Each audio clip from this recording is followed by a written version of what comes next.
Primary Election Day is Tuesday, June 4th. Now is the time to make a plan. Whether you plan to vote absentee by mail, in person at your county auditor's office before Election Day, or at your polling place on June 4th, it's important you take steps now to make your plan at voterready.iowa.gov. Remember, Election Day is Tuesday, June 4th.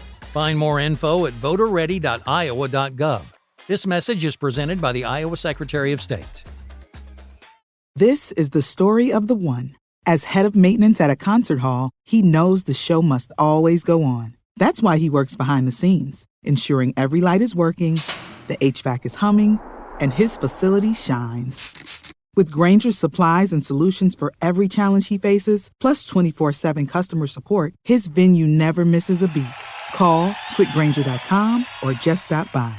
Grainger, for the ones who get it done.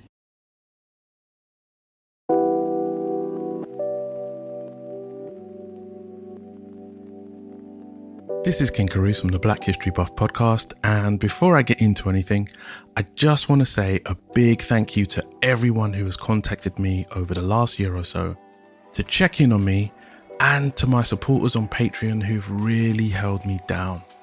I've been away for a hot minute because, well, to be honest, life has been giving me a real kicking, but it seems to be taking leg days off right now, and things have kind of eased up, so new episodes will be dropping soon.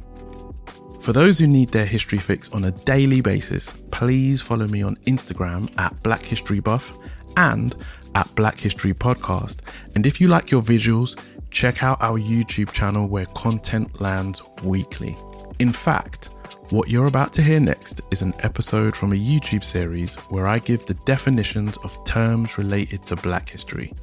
Some of which you might know, others you might not. So, kick back and relax while I give you a brief definition of the term sundown towns. A sundown or sunset town was a city, town, or neighbourhood in the US that excluded non-whites after dark.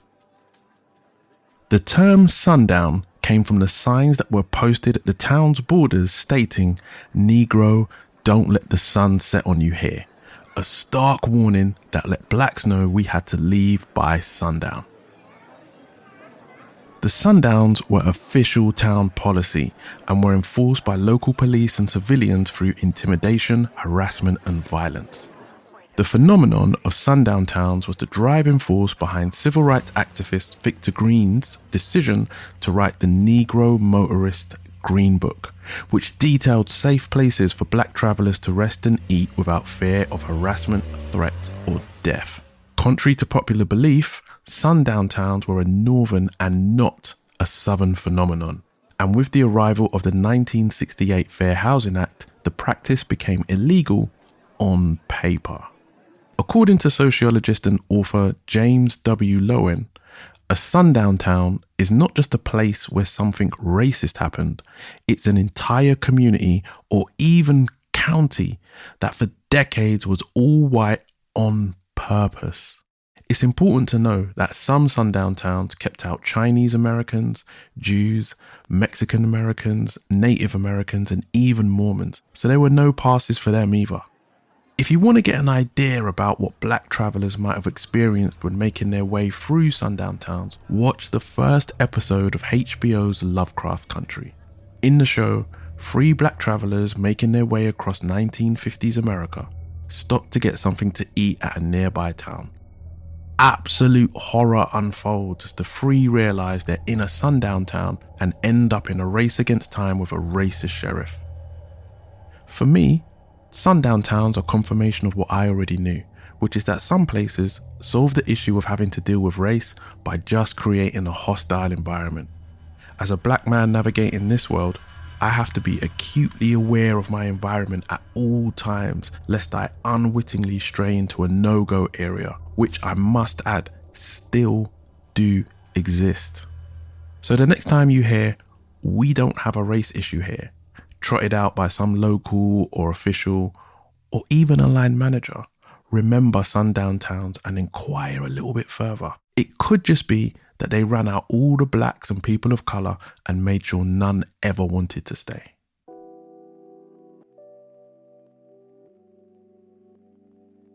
So that's the end of the episode. But before I go, I just want to ask you, have you ever been somewhere that just felt sundownish?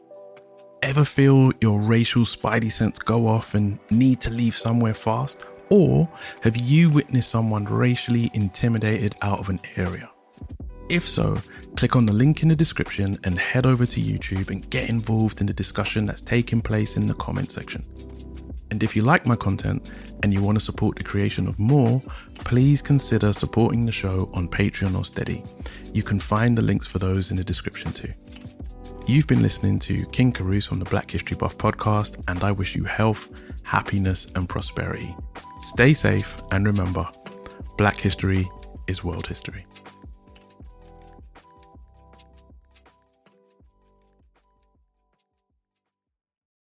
Liberty's leave policy was tremendous. Having the ability to take 16 weeks off, fully paid to bond with my child, was an incredible experience. At Liberty Mutual, you can find a career that supports you at every step, even baby steps. We offer up to 16 weeks parental leave for new moms and dads. And because not everyone's pathway to parenthood looks the same, we offer robust fertility, surrogacy, and adoption benefits too.